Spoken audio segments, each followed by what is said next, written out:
অনৈক্যের মূল কারণ আপনি, আমি। এদেশের অনৈক্য বাহির থেকে তারা যা ষড়যন্ত্র করবে, কিন্তু আপনি কেন ষড়যন্ত্রের ফাঁদে পাড়া দিবেন? অতএব বিবেককে জাগ্রত করুন, নিজেরা একে অপরের কাছে যাওয়ার চেষ্টা করুন, কোলে নেওয়ার চেষ্টা করুন, সর্বসেক্টরে সব জায়গায় আপনার নেতৃত্ব দিতে হবে, এই চিন্তা ঝেড়ে ফেলুন। ঐক্য বিনষ্ট হয় এমন কাজ থেকে দূরে থাকুন। যে রাষ্ট্র চালাতে চায়, যে এমপি হতে চায়, মন্ত্রী হতে চায়, তার ইমাম সাহেব, কারি সাহেবও হইতে হবে, এই দর্শনে আমি বিশ্বাস করি না। যে বিশ্ববিদ্যালয়ের ভিসি হতে চায়, তার মাদ্রাসারও শিক্ষক হতে হবে, এই দর্শনে আমি বিশ্বাস করি না। অতএব যেই দল যেই কাজে বেশি আগানো, সেই দল সেই কাজ নিয়ে পড়ে থাকবেন, একে অপরকে সহযোগিতা করবেন, তাহলেই ঐক্য হবে। বাংলাদেশে অনেক ইসলামিক দল আছে ছোট ছোট, যারা হয়তো ধর্মভিত্তিক কাজগুলোর বিষয়ে বেশি এঙ্গেজ থাকতে পছন্দ করে। কেউ মাদ্রাসার মহতামিম, কেউ কওমি মাদ্রাসা চালায়, কেউ ইমামতি করে, কেউ শিক্ষক। আপনি তাকে তার মতো থাকতে দিন। আবার আপনার ব্যাংক আছে, বিমা আছে, বিশ্ববিদ্যালয় আছে, পার্লামেন্ট আছে, আপনি আপনার জায়গায় স্বমহিমায় উপরে থাকুন। কিন্তু আপনি যখন পার্লামেন্টেরও মেম্বার হবেন, আবার অন্যদিকে মানে ইমাম সাহেবও সাজতে হবে, তখনই আমাদের অনৈক্যের বীজ তৈরি হয়। আমার এই বক্তব্যগুলো একদম খালেস কথা, যেগুলো আমি অনুধাবন করি, সেগুলো বলার চেষ্টা করছি। তবে এই কথাগুলো যার যেখানে প্রয়োজন সে অ্যাকসেপ্ট করবেন। আমি চোখের সামনে দেখছি ঐক্যের একটি সমূহ সম্ভাবনা আছে, আবার চোখের সামনেই দেখছি ঐক্য বিনষ্টের জন্য একটি পায়তারা চলছে, গভীর ষড়যন্ত্র চলছে, এবং তাদের উদ্দেশ্যও সহি। কেউ খারাপ না, তারাও বলবে দেশের স্বার্থে এটা প্রয়োজন, এটার জন্য এটা প্রয়োজন। কারোরই মানে ওয়াজ বা আলোচনা খারাপ নয়, কিন্তু বাস্তবতা ভিন্ন। বাস্তবতা চোখের সামনে দেখুন। আমি যে উদাহরণ দিলাম, 5/1 থাকলে শত্রু যেমন ভোগ পাবে না, আপনারা এক থাকলে বাংলাদেশের কেউ কিচ্ছু করতে পারবে না। আরে আওয়ামী লীগ কিছু করতে পারে নাই, আপনার বাংলাদেশের ভবিষ্যৎ অন্যরা কি করবে? আমি কেন আপনাদের শক্তিশালী দেখতে চাই? এর একটা কারণ আছে। এর কারণ হইল, আমি ধর্মভিত্তিক মানুষগুলো যদি এই বাংলাদেশে সত্যিই ঐক্যবদ্ধ না থাকে, তাহলে এই মানচিত্র শকুনদের হাতে চলে যাবে। দুষ্ট লোকেরা এই দেশের উপরে নজরদারি করবে। আমি চাই আপনারা এক থাকেন, প্রয়োজনে আপনারা ক্ষমতার বাহিরে থাকেন, কিন্তু আপনারা এক থাকেন।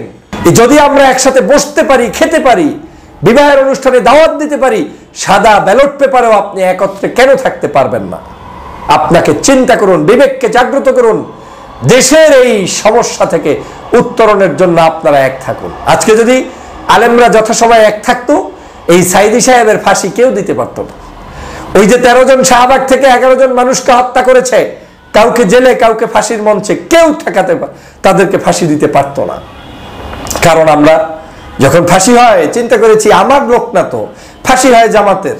যখন ফাঁসি হয় চিন্তা করেছি আমার তো না, ফাঁসি হয় বিএনপির।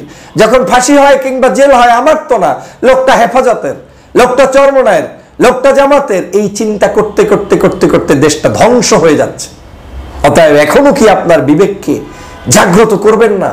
এখনো কি আপনি নড়ে চড়ে বসবেন না? ওই অনৈক্যগুলো চলমান রাখার ক্ষেত্রে সহজ সাইনবোর্ড আমরা ব্যবহার করে দেই, মুখের উপরে একজনকে হয়তো বলে দেই ওনার আকীদা খারাপ, ওনার তরিকা খারাপ, ওনার জেকের খারাপ, ওনার মুরিদ খারাপ, ওনার পীরগিরি খারাপ। এভাবে করে করে আমরা প্রত্যেককে, সবাই, একজনও সুফি সাধক নাই যে আমরা সবাই খারাপ আমি ভালো এই বলার সুযোগ নেই, আবার সবাই ভালো আমি খারাপ সেটাও বলার সুযোগ নেই।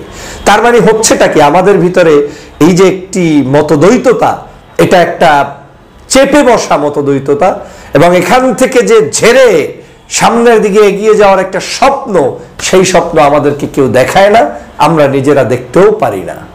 আমি এখনো হলফ করে বলতে পারি, বাংলাদেশে যতগুলো মসজিদ, যতগুলো মাদ্রাসা, এর একজন ইমাম, একজন মুয়াজ্জিন, একজন প্রিন্সিপাল, এই কয়টা মানুষও যদি এক থাকে, বাংলাদেশের কোনো শক্তি নাই কেউ আপনার উপরে কথা বলার।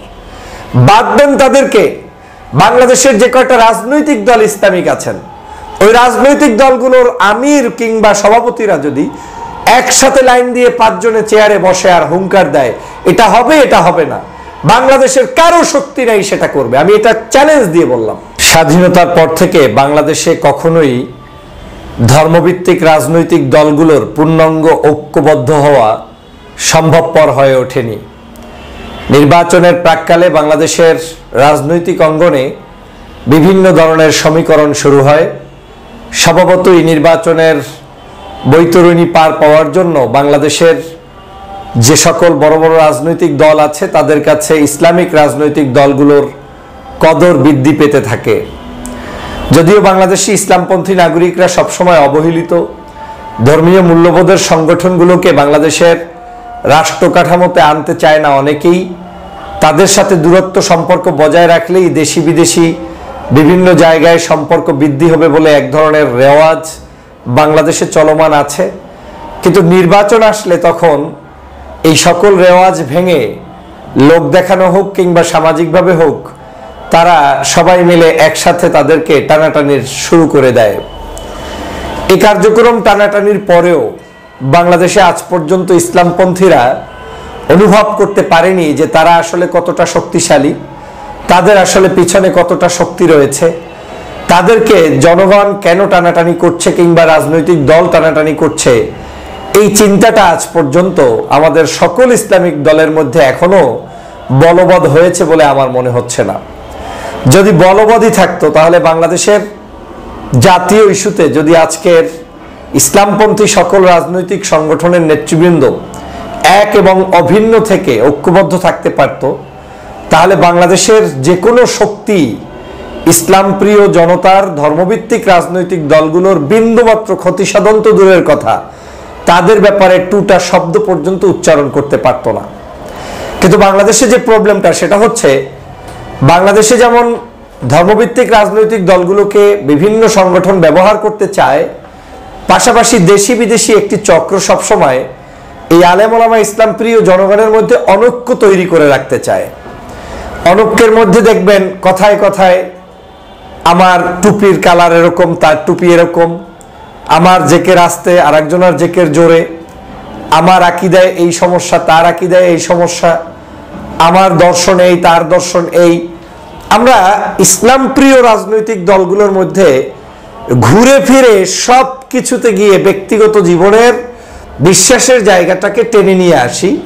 কিন্তু অ্যাট দ্য সেম টাইম আমি বাংলাদেশের যে সকল গদবাঁধা রাজনীতি চলছে সেই সকল রাজনৈতিক দলগুলোর সাথে এই প্রশ্নগুলো আমরা জড়িত করি না।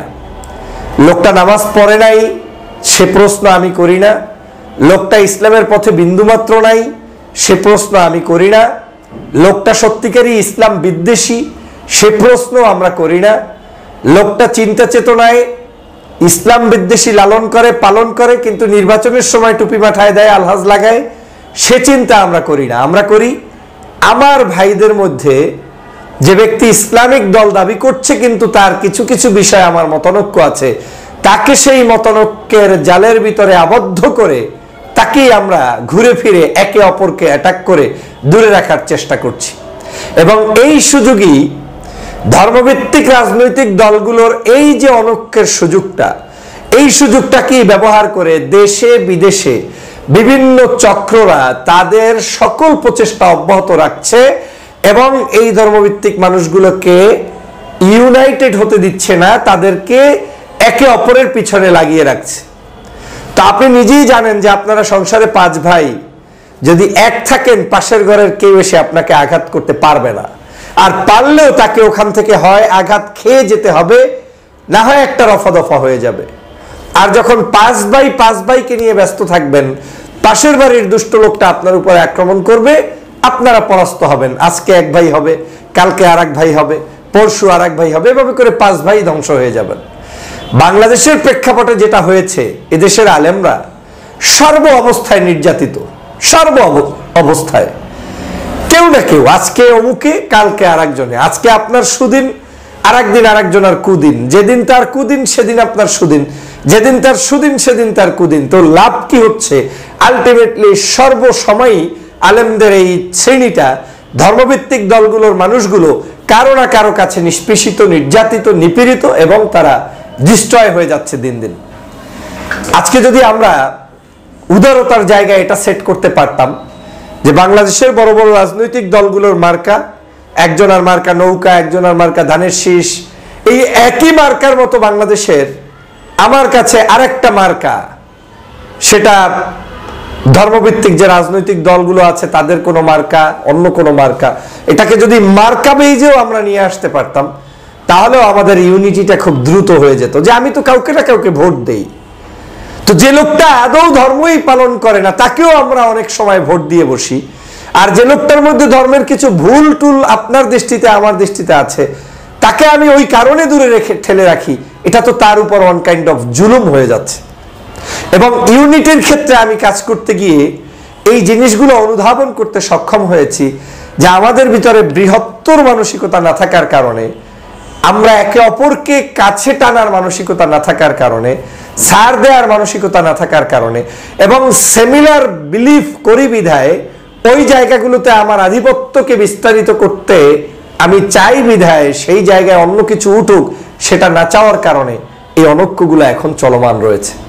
কিন্তু ওই অনৈক্যগুলো চলমান রাখার ক্ষেত্রে সহজ সাইনবোর্ড আমরা ব্যবহার করে দেই, মুখের উপরে একজনকে হয়তো বলে দেই ওনার আকীদা খারাপ, ওনার তরিকা খারাপ, ওনার জেকের খারাপ, ওনার মুরিদ খারাপ, ওনার পীরগিরি খারাপ, এভাবে করে করে আমরা প্রত্যেককে সবাই একজনও সুফি সাধক নাই যে আমরা সবাই খারাপ আমি ভালো এই বলার সুযোগ নেই, আবার সবাই ভালো আমি খারাপ সেটাও বলার সুযোগ নেই।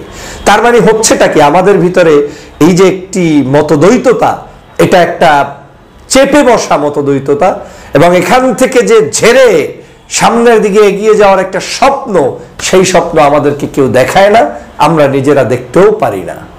আমি এখনো হলফ করে বলতে পারি বাংলাদেশে যতগুলো মসজিদ, যতগুলো মাদ্রাসা, এর একজন ইমাম, একজন মুয়াজ্জিন, একজন প্রিন্সিপাল, এই কয়টা মানুষও যদি এক থাকে, বাংলাদেশের কোনো শক্তি নাই কেউ আপনার উপরে কথা বলার।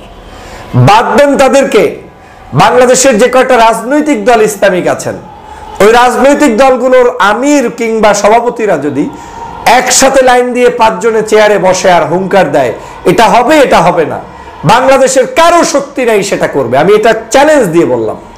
কিন্তু হ্যাঁ, আপনার এই হুঙ্কার কাজ তখনই হবে না, আপনি সোহরাওয়ার্দীতে হুঙ্কার দিলেন, আর একজনে প্রেস ক্লাবে বসে হুঙ্কার দিলেন, আর একজনে শাহবাগে বসে হুঙ্কার দিলেন।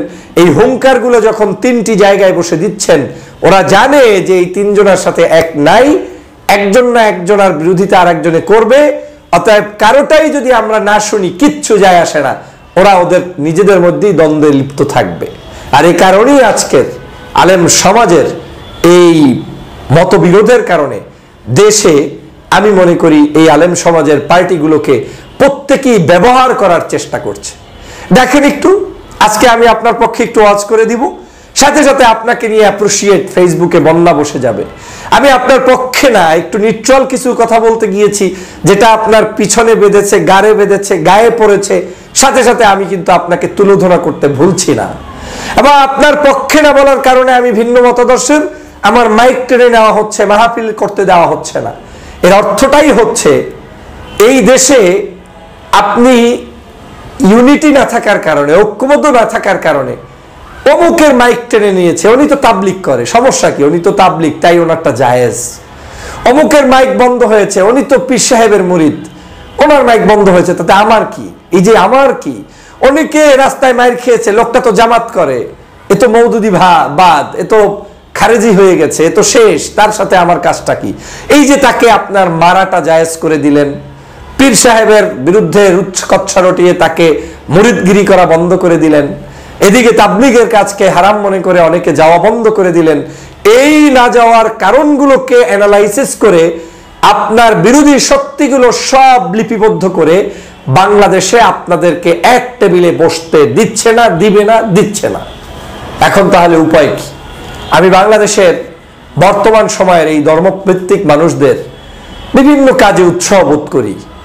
মাহফিলগুলো, ইফতার মাহফিলগুলো দেখলে মনে হচ্ছে যে না, একে অপরের খুব কাছাকাছি আসছে, খুব কাছাকাছি আসছে মনে হচ্ছে, কিন্তু আসার পরেও কেমন জানি চুম্বুকটা আবার একটু দূরত্বে অবস্থান করছে। ভয়ানক সংকেত দিচ্ছি, যদি আজও এই ইসলামপন্থী রাজনৈতিক প্ল্যাটফর্মগুলো আপনি যার সাথেই ঐক্য করেন, ঐক্য আপনাকে করতেই হবে, ঐক্য আপনাকে করে ঐক্যবদ্ধ থেকে আপনি তারপরে রাষ্ট্রের যে কোনো বড় রাজনৈতিক সংগঠনগুলোকে থ্রেট দিতে পারবেন, ঐক্য করতে পারবেন, তাদের সাথে বসতে পারবেন, কিন্তু যতদিন পর্যন্ত আপনারা এক না হতে পারবেন আপনাদের মূল্যায়ন কোথাও হবে না, কোথাও হবে না। হ্যাঁ, কয়েকদিনের ইফতার মাহফিলে কয়েকদিনের আলোচনা সভায় যদি আমাদের দেশের আদর্শ পরিবর্তন হয়ে যেত, তাহলে এই দেশ বহু আগেই পরিবর্তন হয়ে যেত।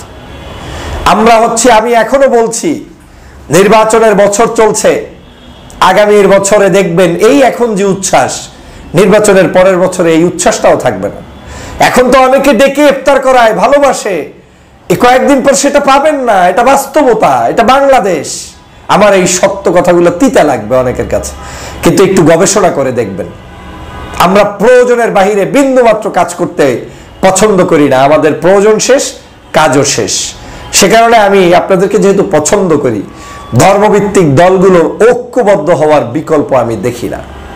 এবং সেই ঐক্যবদ্ধতাটা আবার কেমন হবে, এ বাংলাদেশের মানুষ ভালোই বোঝে যে কার সাথে ঐক্য হলে কোনটাকে ধর্মভিত্তিক বলে। যেমন আপনি এখন ঐক্যবদ্ধ হইলেন যার রাষ্ট্রীয় কাঠামোতে ভূমিকা নাই, তিনি একেবারে নীরবে নিবৃতে এলাকার মধ্যে একজন ভালো মানুষ, কিন্তু পীর সাহেব, কিন্তু অনেক কিছু, কিন্তু রাষ্ট্র কাঠামো পরিচালনার যোগ্যতা দক্ষতা তার নাই। এখন আপনি তার সাথে ঐক্য করলেন, মাঝখানে জামাত ইসলাম বাদ রাখলেন, চরমনাইকে বাদ রাখলেন। এই ঐক্য ফলপ্রসূ ঐক্য নয়। ঐক্য হচ্ছে জনগণের চিন্তায় যারা ইসলামী দল, আকীদায় প্রবলেম না, তার তরিকায় প্রবলেম না, তার ব্যক্তি জীবনে ছোটখাটো প্রবলেম, সেটা নয়, কিন্তু জনগণ তাকে দেখলে মনে করে যে লোকটা সত্যিকারই ইসলামিক পার্টি, ধর্মভিত্তিক দল, এবং তার একটা সুনাম সারা বাংলাদেশে আছে। সে বিতর্কিত থাকলেও ওই লোককে নিয়েই ঐক্য করার নাম হচ্ছে রিয়াল ঐক্য। এর বাইরে ঐক্য করলে হবে না। যেমন 2001 সালে ঐক্য হয়েছে, মানুষ মনে করেছে হ্যাঁ 4 দলীয় জোট, মানে ওখানে ইসলামী দল আছে, যেহেতু জামাত ছিল, ইসলামী ঐক্য জোট ছিল। এই বাংলাদেশে আওয়ামী লীগ চলে যাওয়ার পরে আপনাদের সামনে কয়েকটি চ্যালেঞ্জ এসেছে। আওয়ামী লীগ থাকলে এক ধরনের ঐক্যের প্রয়োজনীয়তা এই দেশে দেখা দিত, আওয়ামী লীগ না থাকার কারণে আপনাদের কাছে আরেক ধরনের ঐক্যের প্রয়োজনীয়তা দেখাতে হবে। আওয়ামী লীগ থাকার কারণে ঐক্যটা কেমন, ইসলামী মূল্যবোধ, জাতীয়তাবাদী মূল্যবোধ, বাংলাদেশি মূল্যবোধ, যারাই হোক না কেন সবার এক হতে হবে, আওয়ামী লীগ ঠেকাও। আর আওয়ামী লীগ যখন থাকবে না, তখন আপনাকে আপনার জায়গায় যদি ইসলামী মূল্যবোধের মানুষরাও এক হয়ে যান, প্রয়োজনে চুক্তিভিত্তিক তাদের সাথে কন্ট্যাক্ট করেন যে আমরা এক থাকবো, আলেমরা এক প্ল্যাটফর্মেই থাকবো, কিন্তু দেশের স্বার্থে আমরা আওয়ামী লীগ ব্যতীত যে রাজনৈতিক দলগুলো আছে আপনার সাথে সুসম্পর্ক রাখবো, আপনাকে আমরা মৌন সমর্থন দিব, আপনি সন্ত্রাসী, চাঁদাবাজি, দুষ্টামি না করলে আমরা আপনাকে এই লাইনে গাইডলাইন দিব, আপনি অন্তত মেসেজ দিতে পারবেন এবং কঠিনভাবে বাড়ি দিতে পারবেন, যেই বাড়িগুলোর কারণে সামনের দেশে যারাই ক্ষমতায় আসবে তারা সঠিক পথে পরিচালিত হবে। কিন্তু আপনি যদি আবার মুষ্টিবদ্ধ হয়ে যান, বাটার ভিতরে ঢুকে যান, কারো মিলাদের সাথী হয়ে যান, কারো মুনাজাতের তরিকায় চলে যান, নিজেকে অসহায় বোধ করেন, নিজের মধ্যে শক্তি সঞ্চয় না করেন, তাহলে আপনাকে কোনোদিন ভাগ্য পরিবর্তন এই বাংলাদেশে কেউ কোনোদিন করে দিবে না, কোনোদিন করে দিবে না। এদেশের অনৈক্যের মূল কারণ আপনি, আমি। এদেশের অনৈক্য বাহির থেকে তারা যা ষড়যন্ত্র করবে করবে, কিন্তু আপনি কেন ষড়যন্ত্রের ফাঁদে পাড়া দিবেন? অতএব বিবেককে জাগ্রত করুন, নিজেরা একে অপরের কাছে যাওয়ার চেষ্টা করুন, কোলে নেওয়ার চেষ্টা করুন, সর্বসেক্টরে সব জায়গায় আপনার নেতৃত্ব দিতে হবে, এই চিন্তা ঝেড়ে ফেলুন। ঐক্য বিনষ্ট হয় এমন কাজ থেকে দূরে থাকুন। যে রাষ্ট্র চালাতে চায়, যে এমপি হতে চায়, মন্ত্রী হতে চায়, তার ইমাম সাহেব, কারি সাহেবও হইতে হবে, এই দর্শনে আমি বিশ্বাস করি না। যে বিশ্ববিদ্যালয়ের ভিসি হতে চায়, তার মাদ্রাসারও শিক্ষক হতে হবে, এই দর্শনে আমি বিশ্বাস করি না। অতএব যেই দল যেই কাজে বেশি আগানো, সেই দল সেই কাজ নিয়ে পড়ে থাকবেন, একে অপরকে সহযোগিতা করবেন, তাহলেই ঐক্য হবে। বাংলাদেশে অনেক ইসলামিক দল আছে ছোট ছোট, যারা হয়তো ধর্মভিত্তিক কাজগুলোর বিষয়ে বেশি এঙ্গেজ থাকতে পছন্দ করে। কেউ মাদ্রাসার মহতামিম, কেউ কওমি মাদ্রাসা চালায়, কেউ ইমামতি করে, কেউ শিক্ষক। আপনি তাকে তার মতো থাকতে দিন। আবার আপনার ব্যাংক আছে, বিমা আছে, বিশ্ববিদ্যালয় আছে, পার্লামেন্ট আছে, আপনি আপনার জায়গায় স্বমহিমায় উপরে থাকুন। কিন্তু আপনি যখন পার্লামেন্টেরও মেম্বার হবেন, আবার অন্যদিকে মানে ইমাম সাহেবও সাজতে হবে, তখনই আমাদের অনৈক্যের বীজ তৈরি হয়। আমার এই বক্তব্যগুলো একদম খালেস কথা, যেগুলো আমি অনুধাবন করি, সেগুলো বলার চেষ্টা করছি। তবে এই কথাগুলো যার যেখানে প্রয়োজন সে অ্যাকসেপ্ট করবেন। আমি চোখের সামনে দেখছি ঐক্যের একটি সমূহ সম্ভাবনা আছে, আবার চোখের সামনেই দেখছি ঐক্য বিনষ্টের জন্য একটি পায়তারা চলছে, গভীর ষড়যন্ত্র চলছে, এবং তাদের উদ্দেশ্যও সহি, কেউ খারাপ না। তারাও বলবে দেশের স্বার্থে এটা প্রয়োজন, এটার জন্য এটা প্রয়োজন। কারোরই মানে ওয়াজ বা আলোচনা খারাপ নয়, কিন্তু বাস্তবতা ভিন্ন। বাস্তবতা চোখের সামনে দেখুন। আমি যে উদাহরণ দিলাম, 5/1 থাকলে শত্রু যেমন ভোগ পাবে না, আপনারা এক থাকলে বাংলাদেশের কেউ কিচ্ছু করতে পারবে না। আরে আওয়ামী লীগ কিছু করতে পারে নাই, আপনার বাংলাদেশের ভবিষ্যৎ অন্যরা কি করবে? আমি কেন আপনাদের শক্তিশালী দেখতে চাই? এর একটা কারণ আছে। এর কারণ হইল, আমি ধর্মভিত্তিক মানুষগুলো যদি এই বাংলাদেশে সত্যিই ঐক্যবদ্ধ না থাকে, তাহলে এই মানচিত্র শকুনদের হাতে চলে যাবে। দুষ্ট লোকেরা এই দেশের উপরে নজরদারি করবে। আমি চাই আপনারা এক থাকেন, প্রয়োজনে আপনারা ক্ষমতার বাহিরে থাকেন, কিন্তু আপনারা এক থাকেন। ক্ষমতায় গিয়েই যে সবকিছু করতে হবে এমনটা নয়, কিন্তু ঐক্যবদ্ধ না থাকলে ক্ষমতায় গিয়েও সেই ক্ষমতা টিকাতে পারবেন না, বরং দালালে রূপান্তরিত হবেন। বাংলাদেশের সর্বমহলের কাছে একটাই আহ্বান, আপনাদের সাহস কম, সাহস রাখতে হবে, ঝাঁপিয়ে পড়তে হবে, সমাজ কল্যাণমূলক কাজে নিজেদেরকে নিয়োজিত করতে হবে।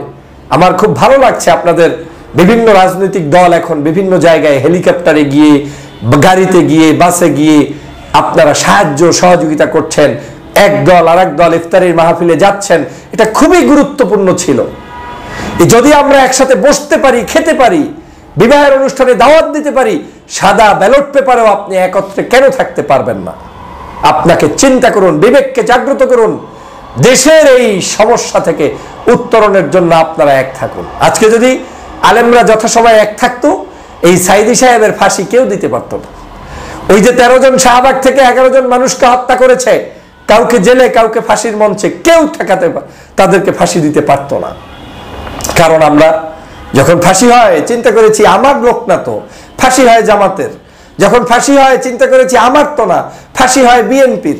যখন ফাঁসি হয় কিংবা জেল হয় আমার তো না, লোকটা হেফাজতের, লোকটা চরমনায়ের, লোকটা জামাতের। এই চিন্তা করতে করতে করতে করতে দেশটা ধ্বংস হয়ে যাচ্ছে। অতএব এখনো কি আপনার বিবেককে জাগ্রত করবেন না? এখনো কি আপনি নড়ে চড়ে বসবেন না? এখনো কি আপনি দেশ রক্ষায় এগিয়ে আসবেন না? কবে আসবেন? কখন ঘুম ভাঙবে? আপনি নির্বাচনী এলাকায় একজন হিন্দু প্রার্থী থাকলেও আপনি কিন্তু ভোট দেন, তখন কিন্তু চিন্তা করেন না লোকটা কি। এত কিছু খোঁচাখুচির এখন সময় নেই। অন্তত পক্ষে আমরা এই যে মসজিদগুলায় নামাজ পড়ি, ইমাম কোন দল কোন মত করে দেখতে যাই না, আমরা নামাজ কিন্তু পড়ি, সব চালাই। খালি ভোটটার সময় কেমন জানি আমার ঐক্য হইতে এত কষ্ট। এর মূল কারণ কি জানেন? হৃদয়ের ভিতরে একটা অহংকার বোধ। আমি ছাড়তেই চাই না, আমাকেই কঠোর মনে করি, আমাকেই মনে করি যে আমি সঠিক। অথচ পৃথিবীর সব মানুষের মধ্য থেকেই যে জ্ঞান আহরণ করা আমার দরকার, সেই বিবেক আমার নেই। এই জাহিলিয়াত থেকে আমাদেরকে বের হয়ে আসতে হবে। আমাদেরকে সংগ্রামী চিন্তায় নিজেদেরকে নিয়োজিত করতে হবে, বিবেককে জাগ্রত করতে হবে। হীন স্বার্থে আমি কি পেলাম না, সেই কারণে জাতীয় ঐক্য বিনষ্ট হয়, এমন কাজ করা যাবে না। ধর্মভিত্তিক মানুষগুলোর ঐক্য এই সমাজের মানুষের মধ্যে নিজেদের অস্তিত্ব রক্ষায় সবার আগে ফরজ, তারপরে দেশ রক্ষার জন্য জাতীয় ঐক্যের ফরজ, তারপরে এই সমাজ